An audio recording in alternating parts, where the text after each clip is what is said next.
오늘 세 가지 앵글이라는 제목으로 하나님의 말씀 전하겠습니다. 프랑스 철학자 질 들레즈는 영화를 단순히 움직이는 사진 정도로 보지 않았습니다. 그에게 영화는 생각하게 만드는 이미지였습니다. 어떤 영화는 인물이 보고 느끼고 곧바로 행동하는 그런 행동의 흐름을 보여줍니다. 들레즈는 이것을 운동 이미지라고 불렀습니다. 또 어떤 영화는 사건을 빨리 해결하지 않고 얼굴에 오래 머물러 있으면서 또 때로는 침묵 가운데 또 멈춤을 통해 그 시간을 더 온전히 느끼게 합니다. 그는 이것을 시간 이미지라고 불렀습니다. 그리고 그는 영화 속 이미지가 또 지각의 이미지, 감흥의 이미지, 행동의 이미지로 이어질 수 있다라고 얘기했습니다. 요한복음 우리가 읽은 말씀은요, 영화처럼 되게 드라마틱합니다. 마치 카메라가 분주하게 움직이는 그런 모습처럼 보여요. 그리고 이 안에는 지각 이미지가 있죠.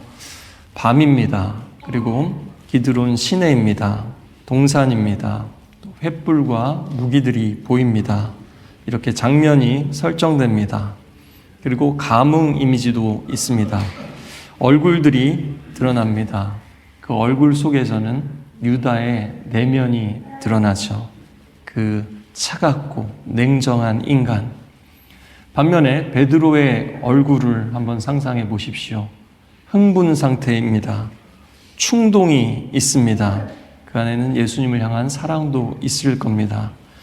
그리고 우리 예수님의 모습은 어땠을까요? 예수님의 그 얼굴을 오늘 클로즈업 한다면 여러분은 어떤 모습이 떠오르시겠습니까?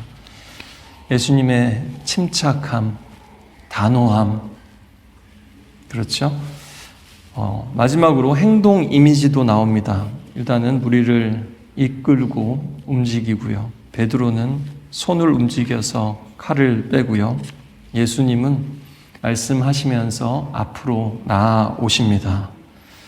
그런데 요한은 여기서 멈추지 않습니다. 이 장면을 단순히 행동의 연속으로 밀어붙이는 것이 아니라 영화에서도 그럴 때 있잖아요. 갑자기 중요한 장면에서는 가장 빠른 시간인데 한번 보여준 다음에 다시 슬로우 모션으로 이렇게 보여줄 때가 있죠. 성경을 읽으시면서도 그렇게 한번 묵상하고 읽어보시기 바랍니다. 오늘 멈추는 순간들이 있습니다. 내가 그다, 내가 그 사람이다 라고 예수님이 말씀하실 때 그 말씀 앞에서 군대들이 뒤로 확 불러가면서 넘어집니다. 엎드러집니다. 그 짧은 정지의 순간, 그 압도적인 멈춤의 순간 속에서 우리는 사람들이 무엇을 하고 있는지만 보지 않습니다. 이 밤의 시간, 그리고 이 밤의 의미, 그리고 거기에 충만한 하나님의 역사를 또한 우리는 보게 됩니다. 동시에 얼마나 악하게 활동하고 있는지도 보게 됩니다. 겉으로는 그저 유명하셨던 예수님이 억울하게 체포당하시는 장면이지만 실제로는 왕이신 하나님께서 자신을 내어주시는 시간이기도 합니다.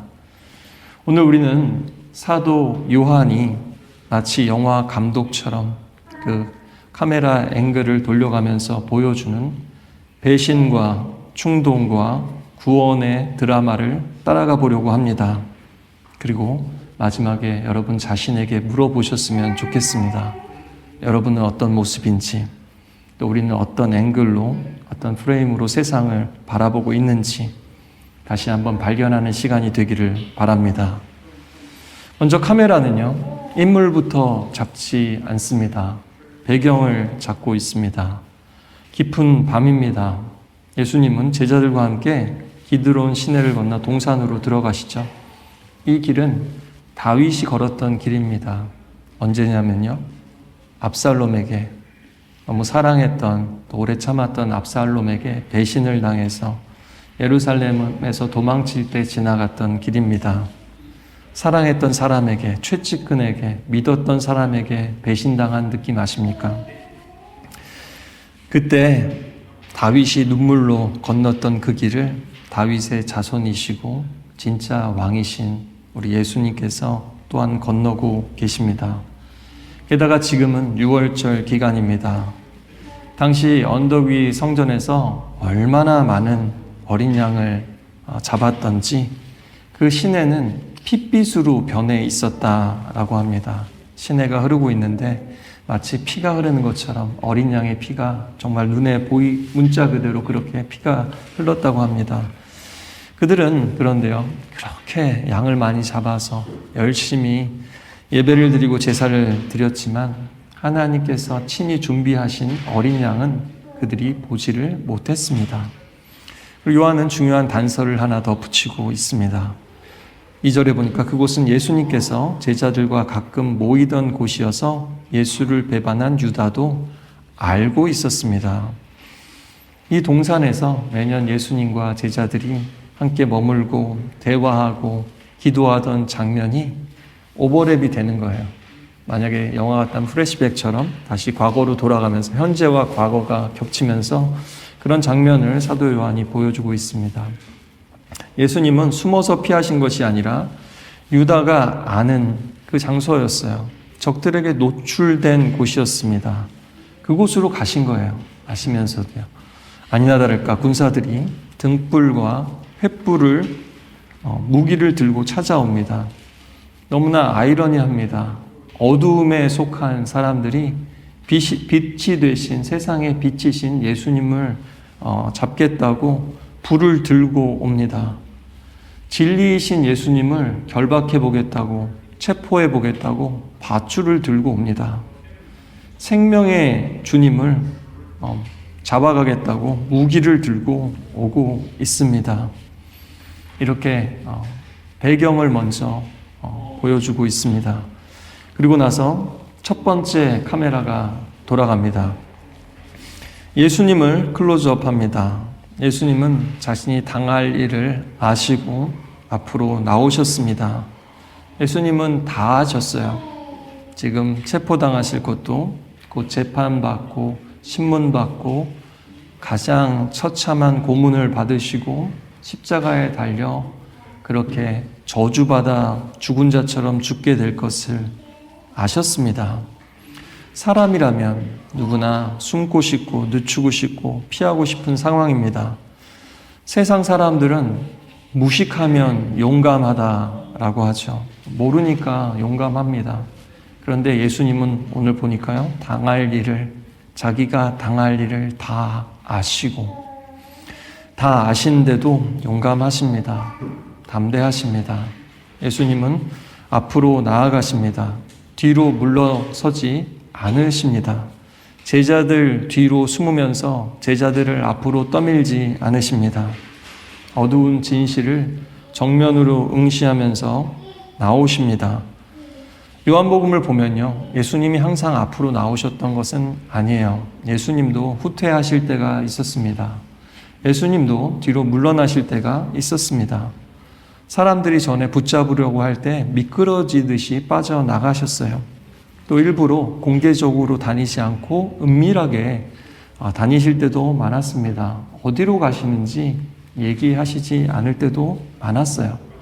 그때 사람들은 예수님도 두려움이 있으시구나, 로마 군대들은 혹은 이스라엘 지도자들을 두려워하는구나 라고 생각했을지도 모릅니다. 그러나 오늘 보니까 그게 아니었다라는 사실이 분명히 드러납니다. 우리 예수님은 겁이 나셔서가 아니라 그때는 아직 때가 아니었기 때문에 물러가셨던 겁니다. 그리고 이제 드디어 때가 왔습니다. 때가 찼습니다. 예수님이 숨지 않고 먼저 앞으로 나아오십니다. 보통 이럴 때 신문하는 사람은 경찰이거나 군인이죠. 그런데 오늘 보니까 예수님이 먼저 물으십니다. 너희가 누구를 찾느냐라고 담대하게 물으십니다. 지금 상황은 군대가 장악한 것 같은 상황입니다. 가론 유다가 주도하는 것처럼 보입니다. 그러나 실제 주도권은 우리 예수님께 있습니다. 그들이 나사렛 예수를 찾는다라고 말하자 예수님이 내가 그다 라고 말씀하십니다. 그랬더니 그들이 땅에 물러가 엎드러집니다. 무장한 사람들이 넘어지고 곧 묶이실 분이신데 그대로 서 계십니다. 칼과 횃불을 무기를 든 자들이 흔들리고 아무 무장도 하지 않으신 예수님은 요동치도 않으십니다. 예수님은 달아나지 않으셨어요. 그렇다고 방어하지도 않으셨어요. 공격하지도 않으셨어요. 예수님은 체포되시지만 자신을 내어주고 계십니다. 지금 예수님의 위엄과 능력이 보이시죠? 사실 천사들을 동원해서라도 그 군대를 무찌르실 수도 있습니다. 그러나 예수님은 그 능력이 있으시지만 아버지께서 주신 잔을 받으시려고 앞으로 나아가십니다. 악의 권세와 그 죄의 짐과 죄의 결과를 자신의 몸으로 떠맡으시기 위해서, 짊어지기 위해서 그렇게 하십니다. 십자가는 우리 예수님께서 무력하셔서 당한 일이 아닙니다. 십자가는 아까 우리가 찬양한 것처럼 우리 때문에 대신 고통당하시고 우리를 사랑하시기 때문에 자신을 내어주시고 아버지를 사랑하시기 때문에 순종하신 사건입니다. 그래서 예수님은 마지막까지도 제자들을 보호하십니다.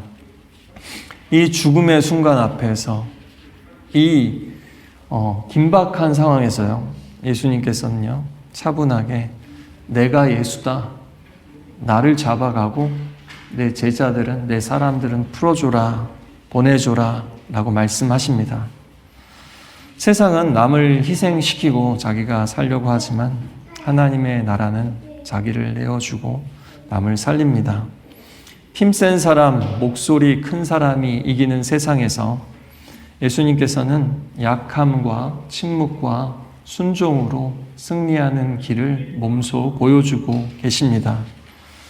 이것은 그날 밤 갑자기 나온 예수님의 용기나 결단이 아닙니다. 갈릴리에서부터, 아니 예수님께서 어리셨을 때부터, 광야에서부터, 병든 자들 곁에서부터 예수님은 늘 아버지의 뜻에 자신을 맡기셨습니다. 그 하루하루의 순종이 여기까지 온 겁니다. 선한 목자의 마음으로 사꾼처럼 양들을 버리고 도망가시는 게 아니라 양들을 살려놓고 양들을 위해서 자신의 목숨을 버리십니다. 우리의 구원은요, 우리의 열심이나 우리의 용기에 달려있지 않습니다. 우리가 충성해야 되겠지만 우리의 구원은 우리의 충성에 달려있지도 않습니다. 우리의 믿음? 구원받는다. 오해하지 마십시오. 우리의 믿음 이전에 예수님의 믿음 때문에 구원받은 것입니다.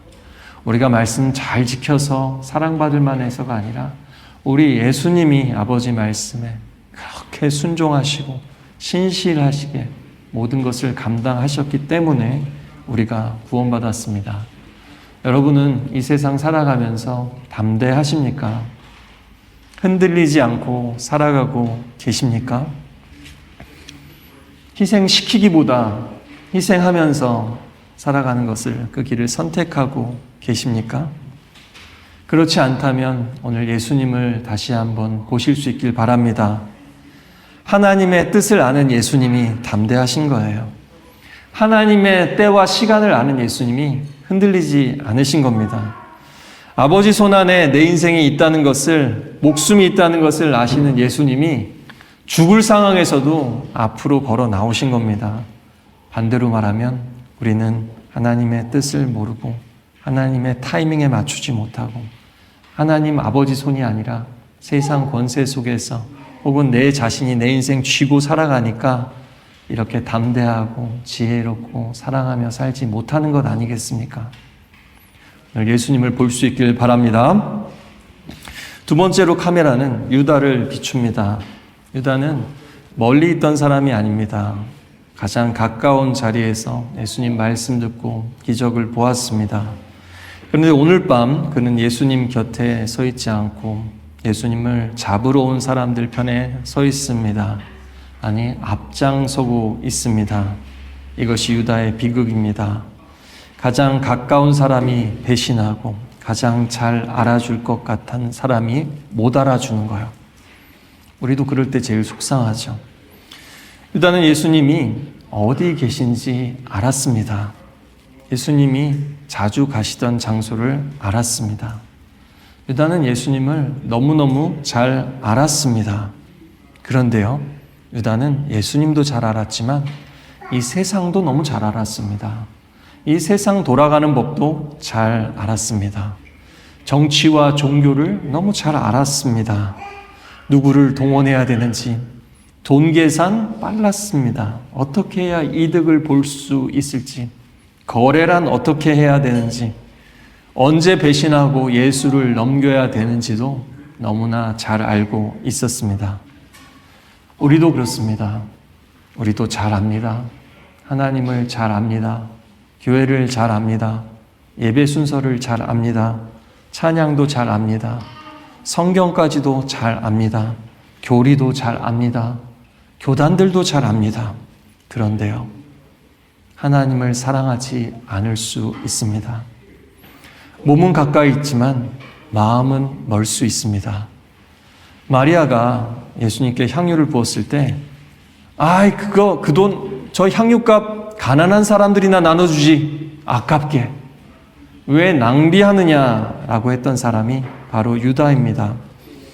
겉으로는 가난한 사람 위하는 것 같았지만 공리주의자나 진보주의자처럼 정치 노선이 느껴질 수도 있습니다.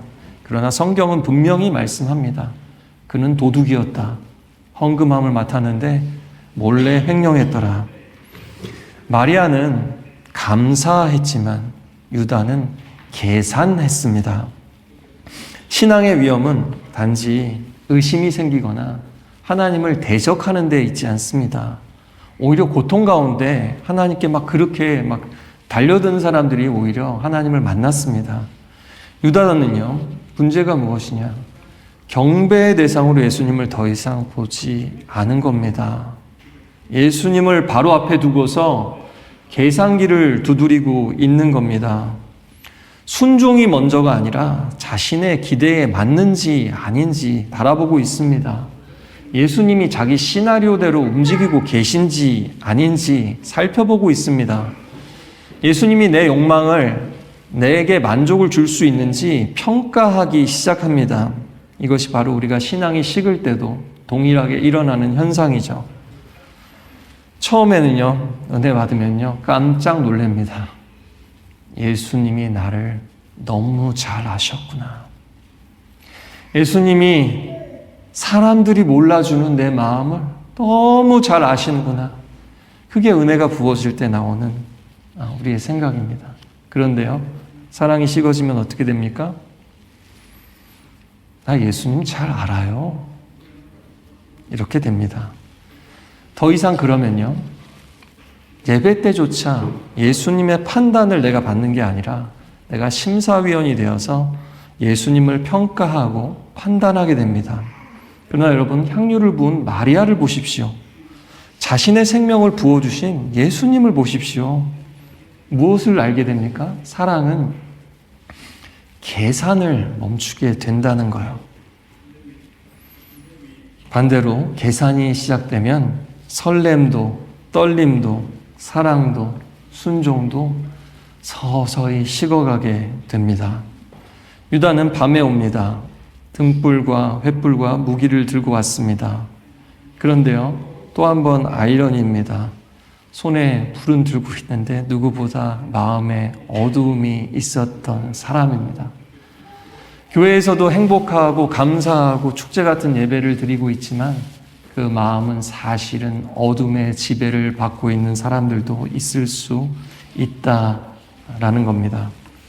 애니 딜라드는 말했습니다. 우리가 하루를 어떻게 보내는가가 결국 우리의 삶을, 우리 인생을 어떻게 보내는가이다. 예수님처럼 유다도 하루아침에 배신자가 된 것은 아닐 겁니다. 내 뜻과 다른 예수님의 모습을 보면서 조금 실망했겠죠. 예수님하고 함께 있으면서 예수님하고 있으면 이것도 얻을 수 있겠다라는 작은 탐심이 있었겠죠. 그리고 예수님의 말씀을 들을 때 나한테 하시는 말씀이 아니야. 저건 저들에게 하시는 말씀이지 하면서 방어막을 치고 또 자기 작은 합리화들이 쌓여갔을 겁니다.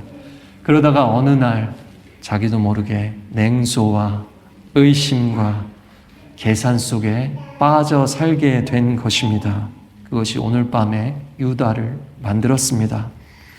여러분, 집에 클로젯이나 보면요, 문이 떨어질 때 있잖아요. 보통 한 번에 떨어지지 않습니다. 약간 덜렁덜렁할 때 계속 사용하고요. 그때 빨리 조처를 취하지 않으면요, 이제 스크류나 나사들이 더 이렇게 흔들리면서 나무를 상하게 하면서 떨어지게 되지 않습니까? 그런 겁니다. 경첩이 문이 그렇듯이 우리 마음에도 문이 있고요. 우리 마음에도 경첩이 있어요. 조금 삐걱거리고 맞지 않을 때 이 예배 가운데 빨리빨리 드라이버를 돌려서 마음을 고치시기를 바랍니다. 유다는 믿음이 없는 사람이 아닙니다. 그는 나름의 믿음을 가지고 있었습니다. 권력을 믿고요. 경제적인 효율성을 믿고요. 거래의 확실성을 믿고요. 강한 자의 편에 서는 것이 이기는 길이다, 안전하다라는 것을 믿는 사람입니다. 그래서 예수님이 주신 빵을 받았던 그 손으로 예수님을 친히 넘깁니다. 예수님께서 씻어주신 그 발로 예수님을 잡는 무리들을 이끌고 옵니다. 그 친밀함이 배신의 도구가 되어버렸습니다. 이것이 죄의 무서움이죠.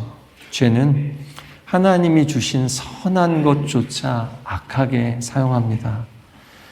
그것을 비틀어서 자기 욕망의 도구로 만들어 버립니다. 우리의 지식도, 관계도, 능력도, 우리의 자리도, 친밀함도 그렇게 변질될 수 있다라는 사실을 늘 유념해야 합니다. 유다는 악당이지만 우리가 너무 쉽게 빌런으로 정죄해서는 안 될 겁니다. 왜냐하면 우리 안에도 여전히 유다의 모습이 있으니까요. 예배를 드리면서도 마음은 서서히 굳어지고, 사역을 열심히 하면서도 점점 차가워지고, 교회를 많이 알고 하나님에 대해서 많이 알지만 하나님을 사랑하지 않을 수 있으니까요. 오래 믿었다고 오늘도 믿고 있다는 증거는 아닙니다. 많이 알고 있다고 여전히 사랑하고 있다는 증거는 아닙니다. 오늘 유다를 비추는 그 카메라가 여러분도 비출 수 있기를 바랍니다. 마지막으로 베드로를 잡고 있는 카메라입니다. 유다가 냉정한 배신자라면 베드로는 열정적인 호위무사입니다. 그는 예수님을 사랑합니다. 진심입니다. 찐으로 예수님을 사랑합니다. 이 순간 그의 마음은 거짓이 아닙니다. 그는 유다처럼 예수님을 판 자가 아닙니다. 예수님을 해치려는 자들이 몰려왔을 때 모른 척하고 도망치고 있지 않습니다. 무엇이라도 하려고 합니다. 그래서 그는 도망치지 않고 칼을 먼저 뽑습니다. 어찌나 성격이 급한지 순식간에 대제사장의 종 말고의 오른쪽 귀를 베어버렸습니다. 여러분, 군대 앞에서 그 종 하나 귀를 자른다고 어떻게 하겠습니까? 아니면 말고 하면서 말고의 귀를 자른 겁니까? 도대체 어떻게 하라는 겁니까?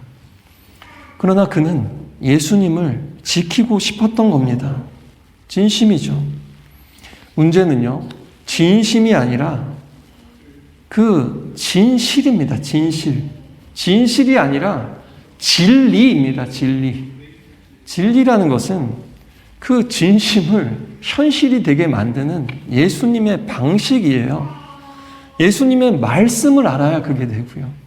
예수님과 기도하고 대화하고 그 교제를 갖는 자가 가능해지는 것입니다.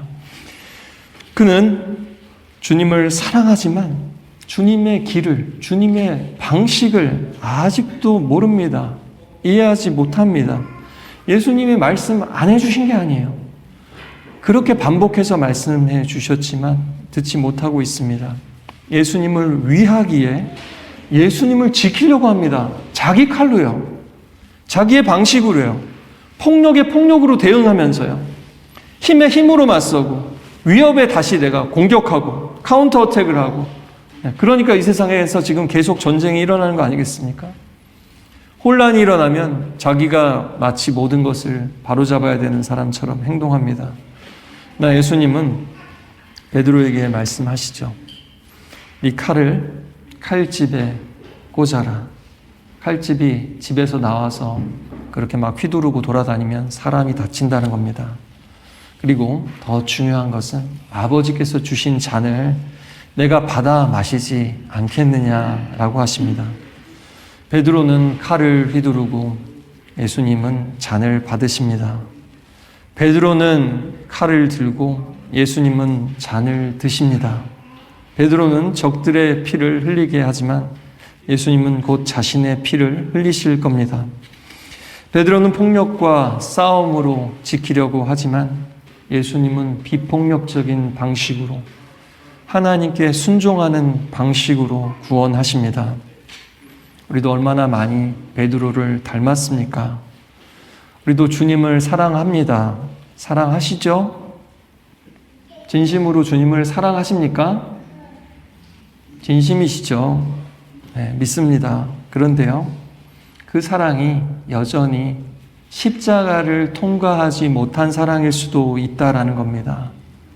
주님의 말씀에 어거되고 주님의 뜻에 필터링이 되고 그런 열심이 아닐 수 있다는 겁니다.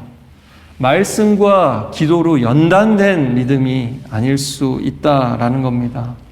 십자가를 통과하고 다시 거듭나고 부활한 그런 믿음이 아닐 수 있다라는 겁니다. 이런 사람들이 결국에는 열심히 있는 것 같지만 자신을 상하게 하고 다른 이들을 상하게 합니다. 교회 안에서도 말입니다. 묵상과 분별 없이는 그 충성이 앞서봐야 열매를 맺지 못합니다. 어떤 열심은요, 하나님의 일을 돕기보다는 방해하고 걸림돌이 되기도 합니다. 베드로의 칼은 말고의 귀를 순식간에 잘랐습니다. 칼은 언제나 순식간에 잘라버립니다. 관계도 잘라버리고 말도 잘라버리고 공동체도 잘라버리고 인내와 기다림도 잘라내버립니다. 그러나 베드로의 칼이 아니라 예수님의 잔이 구원합니다. 칼은 내가 통제하는 것이지만 잔은 아버지 뜻에 나를 맡기는 겁니다. 칼은 내가 다스릴 수 있을지 몰라도 내 마음 하나 내가 다스리지 못하고 우리는 결국 아버지의 뜻에 다스림을 받아야만 하는 겁니다. 그래서요, 때로는요, 무모하게 칼을 빼드는 용기보다 칼을 집어넣는 순종이 더 큰 믿음이고 더 큰 용기일 때가 많습니다. 다윗이 사울 왕을 칠 수 있었는데 칼을 집어넣었던 거, 아니 옷자락만 베고서 말았던 것처럼 말입니다. 베드로는 예수님을 정말 사랑하지만 듣지 못하고 있습니다. 반면에 우리 예수님은 아버지를 너무너무 사랑하시기에 아버지의 음성을 듣고 순종하고 계십니다. 그러나 소망은요, 주님께서는 이런 베드로를 버리지 않으십니다. 오히려 이런 베드로를 새롭게 빚으셔서 칼을 뺐던 그 손에 복음을 들고 다시 세상 속으로 나아가는 멋진 사도가 되었습니다. 여러분, 오늘도 이 베드로의 카메라 또한 우리의 모습을 비출 수 있기를 바랍니다. 그러면서 위로를 받으시길 바랍니다. 나의 못난 모습에도 주님은 나를 버리지 않는다는 사실이에요. 또한 경고도 받으실 수 있기를 바랍니다. 진심만으로는 충분하지 않기 때문입니다. 말씀을 맺겠습니다. 오늘 세 개의 카메라를 따라 우리가 이 이야기를 다시 한번 보았습니다. 예수님을 비추는 카메라가 있습니다. 어둠 가운데 스스로 걸어가시는 주님이 계십니다. 결박당하시면서 우리를 놓아주시는 구속자가 계십니다. 유다를 비추는 카메라가 있습니다. 그는 가까이 있었지만 끝내 사랑하지는 못했습니다. 많이 알았지만 끝내 자신의 인생을 예수님께 맡기지는 못했습니다. 손에 횃불을 들고 있었지만 끝내 어둠을 선택한 사람입니다. 베드로를 비추는 카메라가 있습니다. 그는 사랑은 있지만 아직 십자가는 알지 못하는 제자입니다. 진심은 있지만 여전히 자신의 방식을 포기하지 못하는 제자입니다. 열정은 있지만 분별하지는 못하는 제자입니다. 그는 칼을 들었지만 예수님은 대신 잔을 드셨습니다. 오늘 우리는 어떤 모습으로 잡힐까요? 우리는 어떤 앵글로 잡힐까요? 우리 안에 있는 유다의 모습을 볼 수 있기를 바랍니다. 베드로의 모습을 볼 수 있기를 바랍니다.